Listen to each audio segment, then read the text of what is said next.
Oh, 10 years. Can I ask what we're counting 10 years from? I know it's a little tricky. It's not our first meeting in the living room, and it's not our first Easter here. So what is it? What is this 10 years from? This is, we have counted weirdly. We know. We have counted weirdly over the years. This is 10 years from the beginning, which is all of those things as a mesh together. One of my favorite things in the history of our church is how the Easter has become like a mark for our growth as a family. Because the first Easter, we had one service. We were so excited. And we had it in here. The next year, we had 2 services. And the next year, we had 3 services. The next year, we had 4 services. It was almost like our Easter services were counting how many years old we were. Yeah, I think that in the following year, we blew out the back wall. If you think the building's small now, imagine a wall in the middle. Yeah. It was small before. But, Yeah. All right, so Em, I want to hear 10 years in, what did you expect? I kind of thought like, man, if we hit a worldwide pandemic 7 years in, we should be sitting real pretty 3 years after that. So I kind of nailed it. Had that pandemic word a while ago. Yeah. No, I think I never thought it wouldn't be a thriving church. I had very many ideas of what we would be 10 years, but I knew we would be something. I knew that your dream and vision for a church coming true, or we wouldn't exist, because I knew that you and our team just weren't willing to compromise. So to me, whatever 10 years was where we were supposed to be, which I feel like is true. I honestly did envision we'd have a different building than this one, but I love this building. And, goodness knows we've tried, but that's it. I thought I turned it off 3 times I checked. I think it's, for people who are part of our church over the last, anything from recent to just over the last several years, I think when they hear about the beginning of our church, it just has such a unique element to it. But for me, I think part of what people don't know, and I don't often kind of take the time to fully share, is part of the reason that we planted the square as we did, like missionaries, out of our home. We didn't intentionally build a team, though there were a few really faithful people who came with us. It was because in my own heart, the thing that was so desperate inside of me was to see the gospel change people's lives, not because of a service or a building or a program, that whatever this church was going to be, it just had to be because the gospel is that real and powerful. And for me, in that, it was scary, because it was not only the way people tell you not to plant a church. It was like taking all of where I felt gifted or skilled and tying all those hands behind my back and forcing me to actually trust Jesus, which I thought I was really good at prior to planting the church, and was a whole new paradigm for me. And so even you talking about there was this idea that it was going to be something beautiful or nothing at all. I even remember a distinct conversation I had where I was feeling the tension of how we were planting, the choices we were making, what we felt was right. Yeah. And I remember somebody who was a mentor basically looked at me and just said, "I promise you the last thing you want." He said this is 10 years in to look at your church and realize you don't even want to attend it. Mm-hmm. He goes, plant the church that's in your heart. Better it fail than you plant a church you wouldn't even want to be a part of. I can say I have no idea what I expected 10 years ago. I think 10 years ago, I was just so overwhelmed by getting from each step to the next step. I couldn't see anything but the next step in front of me. But it is pretty amazing to know the one thing we wanted was to plant a church we wanted to be a part of 10 years later. And I can say that's the one thing I know happened. We have a lot of people move to Georgia for various reasons that we know we're either relationally connected with, or they know we're here, so they move here and reach out. And I am as biased as it comes about the Square. And especially if they're hurting, or they've been wounded specifically by church, or they don't know what they believe, or they're on the fence about their faith, I tell them with a certainty that I can stand behind, that if you come to the Square, you will be loved. You will find community. I just trust this place and the people here so much. And I don't generally put myself in the way of those people to be part of that reconciliation and healing. I don't have to. I know that they can find community here, and over again, people walk in. They say, I feel like I'm home.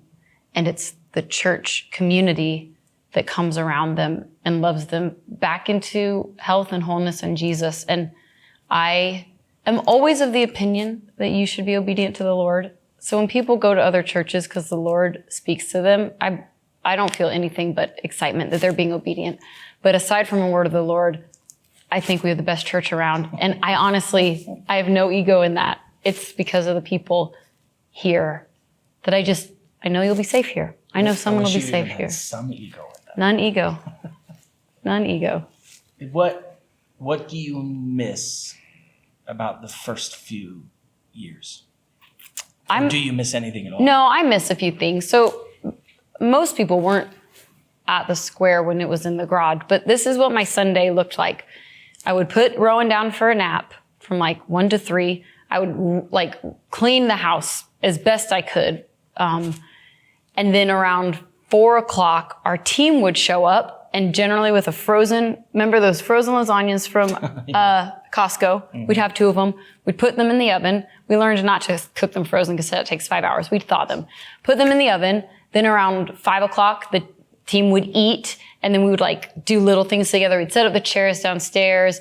Rowan and Jacob would be playing. Jenny and Chris would come, and so Haven and Oliver would be playing in the playroom, and we would be downstairs praying, pre-service prayer, and it literally starting in my home, I miss.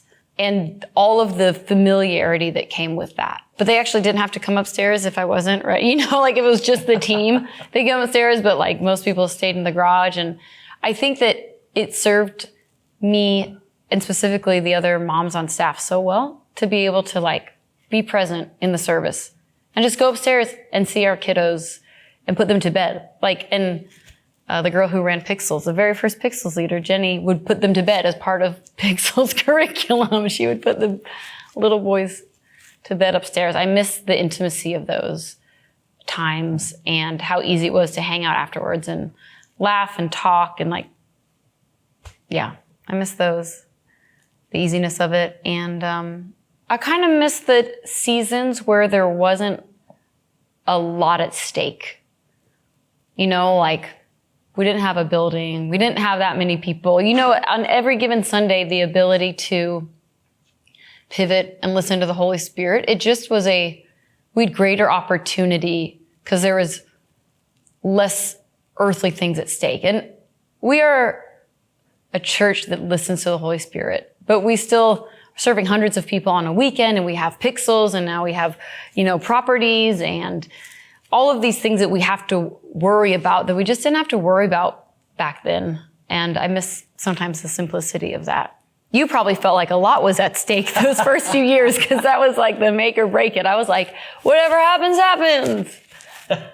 Doesn't matter. I will say I agree, not from the same vein, but there's something really beautiful about the simplicity in those first seasons. Remember the cookies we bought? Where were those from? Kroger? They were. Yeah. We always had those little soft, yellowy white ones with sprinkles. They're Publix cookies. And we just needed 2 packs. That fed everyone. And then we had these water dispensers from a less expensive store because all we could afford. And then they leaked. The rubber gasket just didn't work. And they would just leak, and we'd have paper towels. And it's just that little snack setup we were so proud of when we first did it. We're we have a budget, we can afford snacks. And it was 2 sleeves of cookies. Do you have and lemonade. Do you have some distinct moments just over the last 10 years that stand out as some of like the most significant moments in the story of the square? There are some prophetic words that have carried the square and some prophetic words that have carried me. One of those is when we were in the garage. You know, we fluctuated in size, but sometimes we'd have a Sunday with 20 people and then a Sunday with 45. And you're like, we more than doubled. And it felt like you had this momentum. And then the momentum would not be there the next week. And you feel it a little bit. And the Lord gave me this picture of just like the chickens, like Tyson or whatever brand just pumps their chickens full of like fluid and antibodies. I don't know the science behind raising chickens, but basically they get them so fat so that they can sell the meat, but they grow so rapidly that they can't walk. So these chickens are just contained for life because their legs haven't grown at the same rate as their weight. And the Lord just gave me this vision that if you are growing too quickly, you won't be able to sustain the weight of it. And that really helped me slow down in the garage season. And even when we lived on the property here of like, I never wanted the square to grow quickly because I remembered that word that we can look on the outside like we're big, but we're just filled with water and antibiotics. Fleshy, bloated. Yeah. I don't want to be a fleshy, bloated church. So that was significant to me. Pre this, I didn't think I needed to say, don't say fleshy or bloated, but we'll chalk that up for the 20-year anniversary. Okay, that's my standard for the next 10 years. I'm not allowed to say fleshy or bloated. A really significant moment was when Asher Berry got dedicated because Jenny was pregnant with Asher like as the church was being birthed. And it was this really sweet parallel to walk alongside a church we were birthing and my sister who was pregnant. And then she and Chris dedicated him in the garage, and his little fleshy baby. And I remember praying over him and just thinking like, oh man, this is a representation of like the goodness of God in our lives. Mm-hmm. That I get to walk personally with my sister and with this church in like new life. So that was really significant. Our first baptism in this building was, I think we would both say, like one of the most watershed moments of the church, because it was not just someone we dearly loved personally, but it was someone coming to know Jesus because of the way people at the square lived their lives. Yeah. It wasn't the right sermon. It wasn't the right programs, all these things that are good, but not the heart behind the square. But he said he just looked at all the people he loved and admired and respected, and the one thing they all had in common is they were Christian. And then the square people were the Christians that went to Rev the most. So we got them. Good for us. That was important. I think when we took this building, that was also really exciting. Not because we got the building, which was great, but honestly because of how much work it had to have done. It was kind of like, you're in or you're out at the square. If you love this church, you will be weed whacking, 5-foot grass everywhere. You'll be pulling up asbestos with masks. Did we make people wear masks? I don't know. Let's say we did for insurance sake. Peeling off paint, tearing up moldy carpet. But here's the beauty of that. That's true. I mean, to be part of the square in that season was not glamorous, glorious. I mean, it was a high end level of commitment of something beautiful that God was doing. But what I love is, even though seasons have changed a little bit, there's still that element that's true of us. Asbestos? No asbestos, no asbestos. But one of the things that's been hard for me in some ways is feeling all of the challenges of the church's, the largest it's been, still within the same size limitations. And when it's pouring rain in our gravel parking lot, when Campbell is full and people have to park on the side of the road or at the park, when it floods on the Saturday night before, and we're spending our setup time on Sunday morning cleaning up the downstairs, when the AC unit has gone out, when it's raining and you can't even hear what's happening inside because the roof is so loud. There are times where I'm like, it's so inconvenient. We put so many obstacles. We don't have a foyer. If you want to talk with someone, you have to stand outside. And if it's raining, good luck. And there's a part of me that struggles because I genuinely, I don't want to I'd rather put the obstacles of loving your enemies in front of people. I'd rather put the obstacles of loving Jesus and the challenge of Jesus. I don't like the obstacles of these ordinary things. But the truth is, what I do love about it is it still binds that little bit part of our story that sometimes it's not very convenient. We are a scrappy church. To be in the square. And what it does is I just think it connects us because in our heart we're connected. Mm-hmm. And I think that the beautiful thing for me is while so many things changed from where we started in the living room or the garage, what I'll tell you is sometimes I still can't believe how much is the same.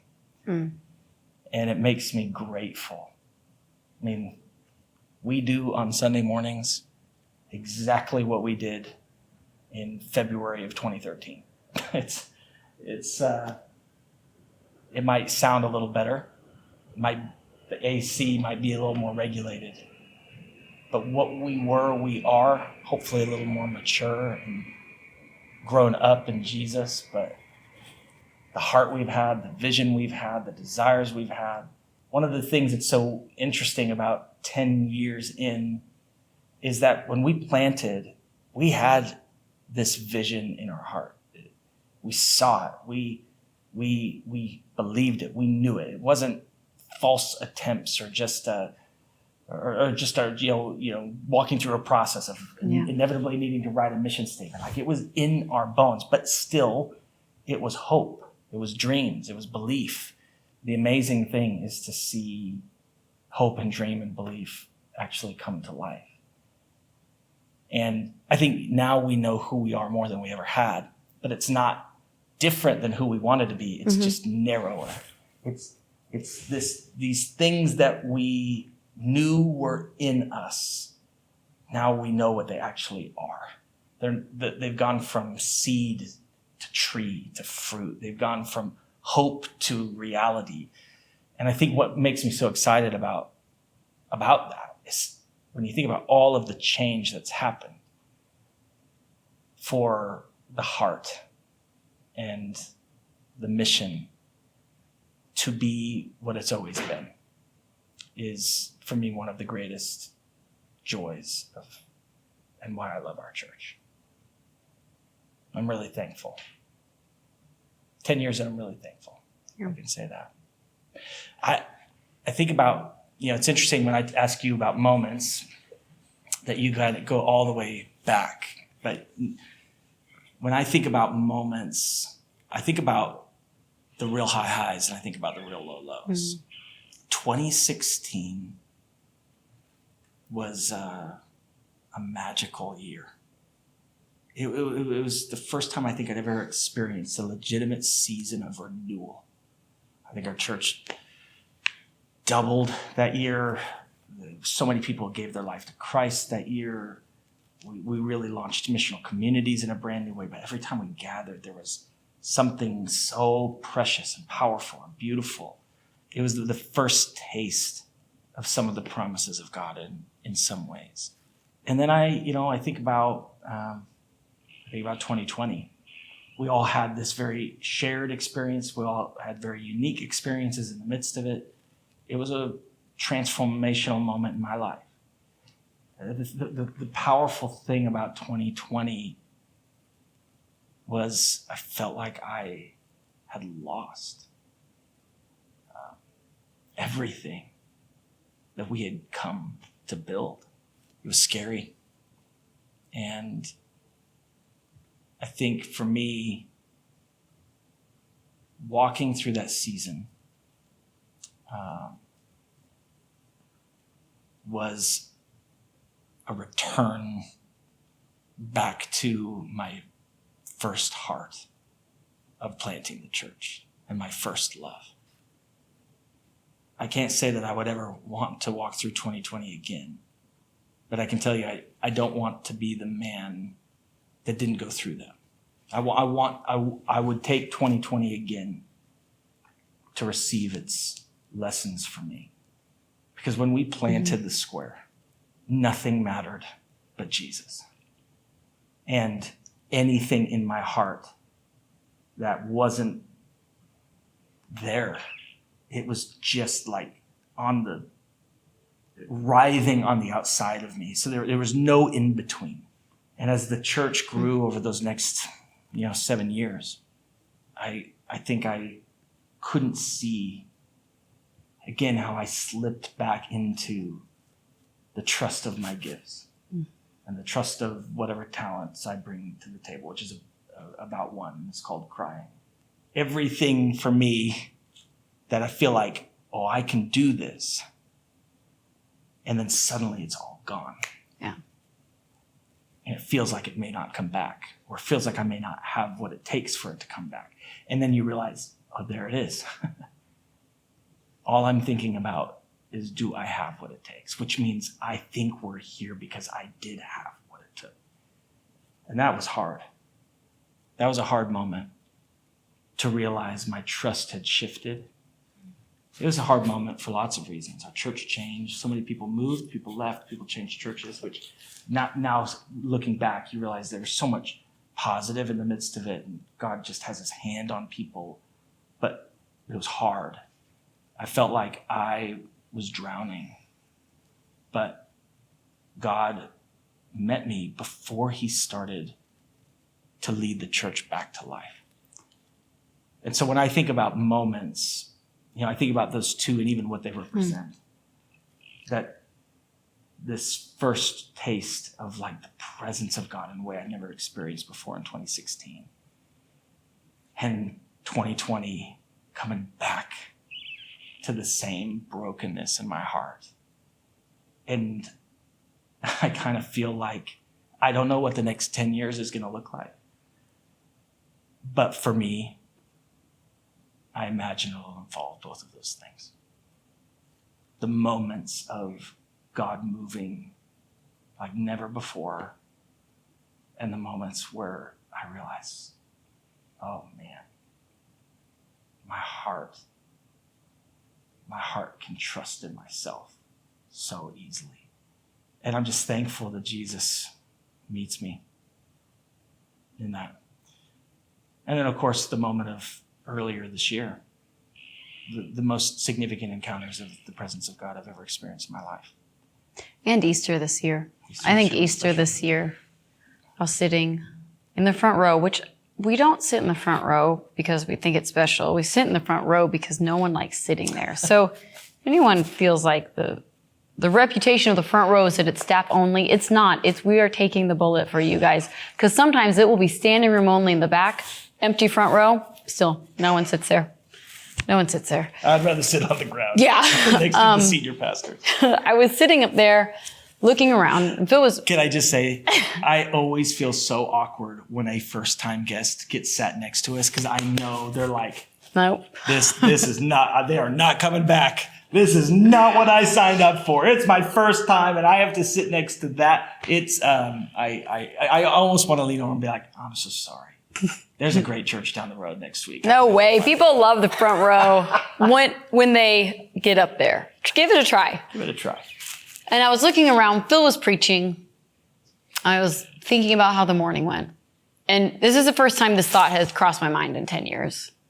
I thought, if everyone on staff just got up right now and went to go get coffee, the church wouldn't miss a beat. Besides Phil preaching and Lindsay leading. Besides those two things that people would notice no one was doing it, everything else was covered by our people. They didn't need us for serving. They didn't need us for leading. They didn't need us for loving. They didn't need us for pastoring. They didn't need us for praying.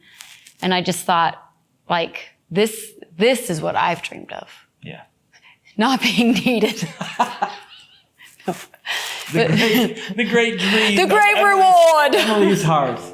But that our people took such ownership in our church. That to me was a big moment this year. I felt it all of Sunday service. When Emily and I moved to Atlanta, the transition from what we led in Seattle was hard. So many of the college students and the interns and the young adults, so many of the people that we had given 6 years for, and honestly, just almost we didn't have the greatest boundaries. We gave everything even to an extent we shouldn't have, but we loved these people, and so many of them after we left struggled.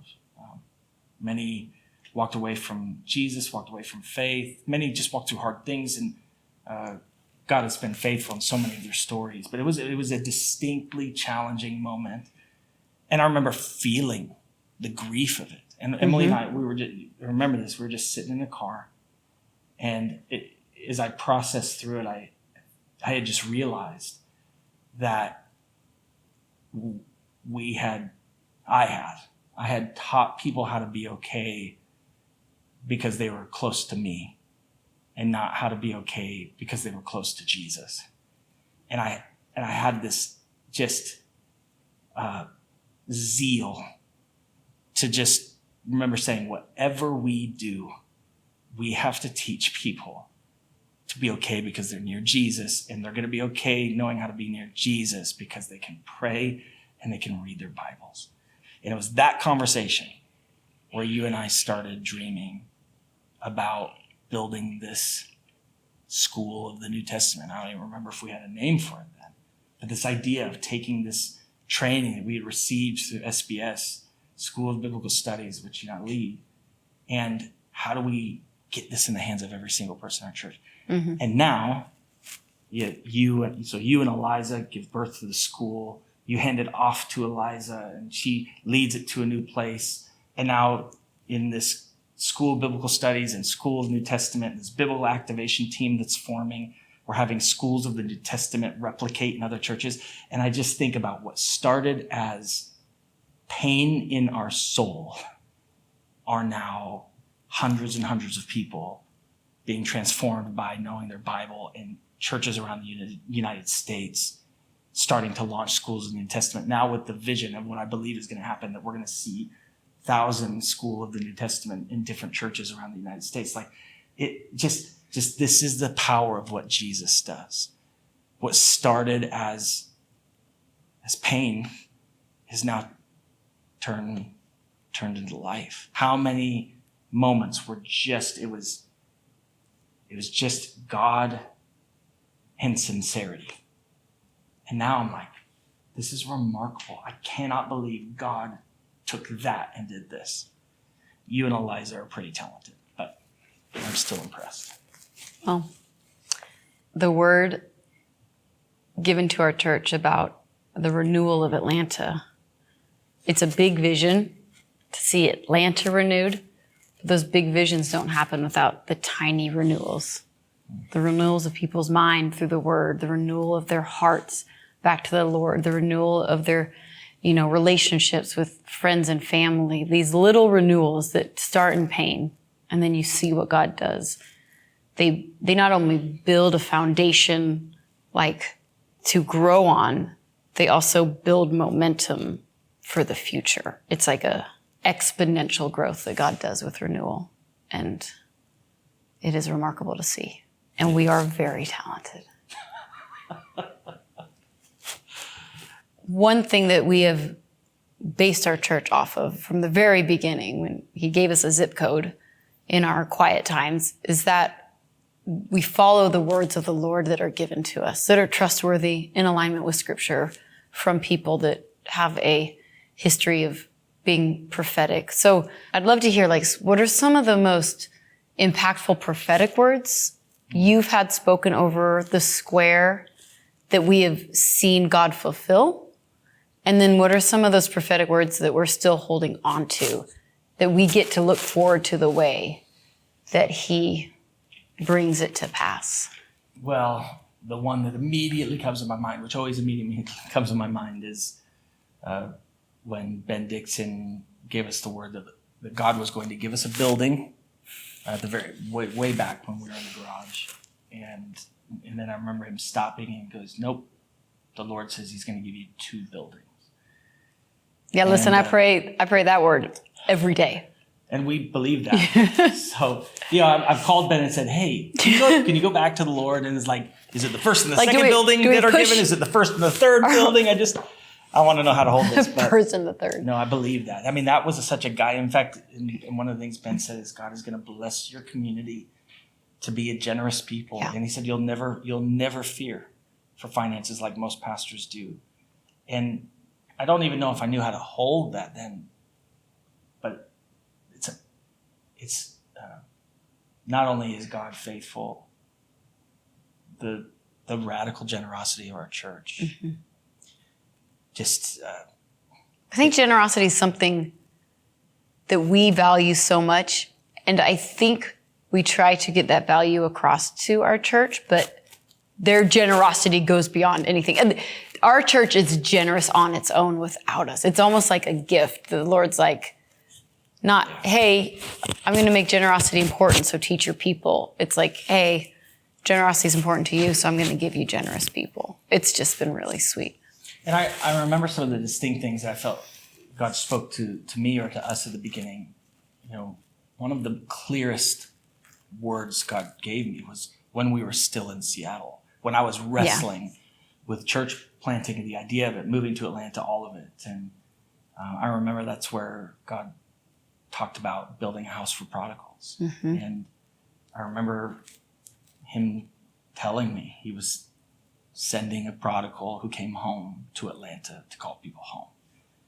I'll tell you, that's just so true. God has built a house for prodigals. I don't think he's done. I'm not done. There's too many prodigals who need to come home. But he has built a house of prodigals. And that's been amazing. Fast forward now, 6 months, 9 months, we're here. I'm struggling again. Clearly, you're hearing the narrative of 2012 and 2013. It was challenging for me, but I was really struggling with how to plant this church and could I do it? And I just didn't feel capable. And this is where I had a real encounter with God, where I said, "You've set me up to fail. I can't do this. I didn't come here out of my choice. You asked me to come here. I can't do this." God said, "Phil, I didn't send you here to plant a church. I sent you here to plant a church in every neighborhood of Atlanta." I will hold on to that for my life. I know it was the Lord. And in the beginning, it was out of that what God did is he had to take something out of my own capabilities. I was in doubt, not because it was in my hands. And the Lord had to speak something to me that was so beyond me. And I knew it was beyond me, that I had to place my faith in him. Mm-hmm. And that's exactly what he did. He helped me do that. And that brought courage to that first season. What I know is that word is what's coming. Mm-hmm. In the beginning, when I shared this word with our church, I talked about 67 churches. Jesus never spoke to me about 67 churches. He did tell me to plant a church in every greater neighborhood of Atlanta. That was exactly what he said. And I remember sitting with an app thinking all the places where I could plant a church in Atlanta, and I had 67. Now I look at that and I can tell you that the next 10 years, we're going to plant, over the life of our church, we're going to plant more than 67 churches. I know that God has called the Square to be a movement that plants churches not only here in Atlanta, but in the United States and all over the world. Like the season of mobilization is coming. I doubt we'll plant 67 churches in Atlanta, not because we can't or God can't. I don't think it strategically makes sense. I think that was a very hopeful map I put together. But I do believe that the season about strategically, and I believe this, from Northwest Metro Atlanta, from Kennesaw to Canton to Southeast to Stone Mountain and Tucker and to Conyers to Decatur to the West Side to Midtown to College Park. I mean, the season is coming where our church, which has been for Smyrna, and then over the last 10 years has become for the Northwest region, it's time for it to become for the city. Yeah. And that is not only going to stay as the square as this hub that loves and serves and reaches our city, but the future of planting communities. And yeah, it makes me so proud of the three who've planted, and they've all planted out of their own courage, and God speaking to them of April and of Jay and of Mitch, and just them stepping out into that place. But what I'm excited about is what we've learned over the last 10 years is that coming alongside planting a new community requires a church that can sustain that level of care and love and raise up leaders to send. And I think we've been there for a few years, and then COVID did this thing that it did. But the season is here. New building, no new building, doesn't matter. The future is here, and part of that future is stepping into the movement we were called to be. So that word about planting a church into every greater neighborhood, and in that, one of the things that God has clearly revealed is that that's not just English-speaking churches. That I believe we're called to see the gospel change Atlanta in Spanish. And one of the distinct next steps is about planting the Spanish-speaking congregation of the square with the purposes of beginning to replicate Spanish-speaking churches in Atlanta. And so for me, I'm ready. This has been a word in my heart for so long. And I'm just so excited that the time, I think, has come that we're the kind of church that can start sustainably planting a movement of churches. It's kind of like that word we got back in Seattle too, that Atlanta will be like an Antioch city, a place where people come to get trained and then sent out. I see Jesus doing that in Atlanta in all different kinds of ways, not just through the square, but even people just saying, I feel called to move to Atlanta. And you're like, you're amazing. I can't believe we get you. And whether they come to the square or going to YWAM Atlanta or going to other ministries south of the city, I just think God is calling Atlanta to be an Antioch. And he is asking the square to train the leaders that he's sending so that we can send them out and support them. The things that I love about what God has done is it just all speaks to what he's still about to do. I look back at the last 10 years now, and for me, what I see is just the first part of the roadmap of the things he's going to do beyond what we could understand.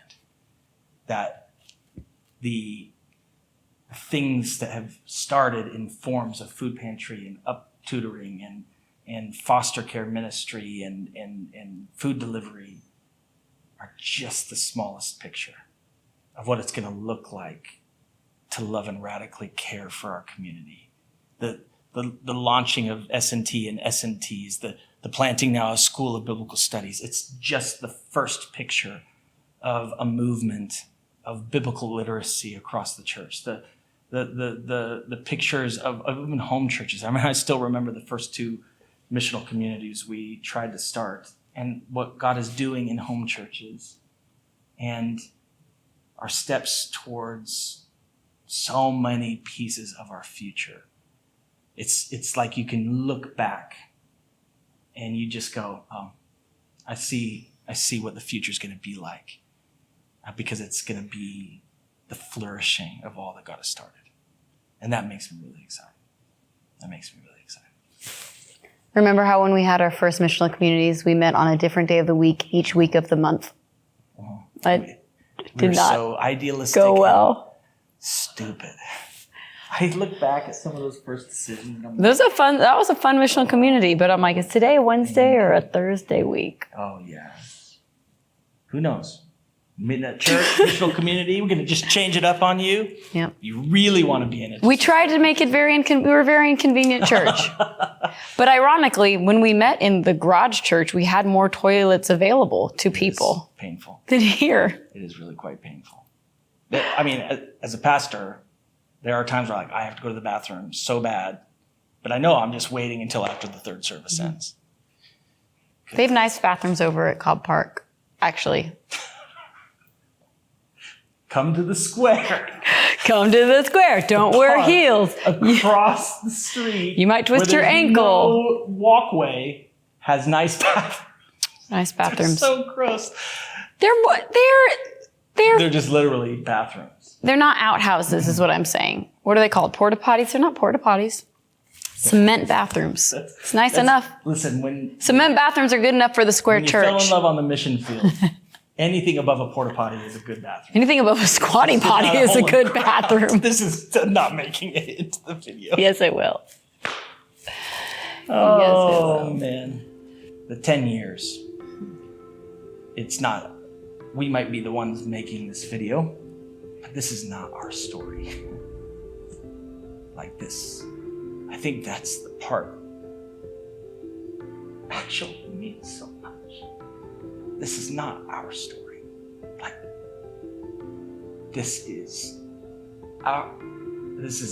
all of our story. That what God is doing through the square is going back to what you said on Easter. We could have stepped out of the building. Sans me and Lindsay, but if I would have tapped Levi Colson on the shoulder or number of people and said, hey, you got this today, and Lindsay could have done the same. I think that's the part that makes me so excited about the future, because if we have the same heart and the same vision with clearer identity and practices and the ways to get to what God has called us to do with all of us, what can Jesus not do? As I come towards 10 years, my question is, what can Jesus not do? If he did what he's done with how little we gave him at the beginning, what can he do now? Whatever that is, I want. But I actually think we gave him everything. We are a church of people who give everything. And God can do anything with our everything. That's it, isn't it? And more toilets. Everything and more toilets. Everything. That's all I want. Everything. Here's the vision for the next 10 years. Everything and God, please. A few more toilets.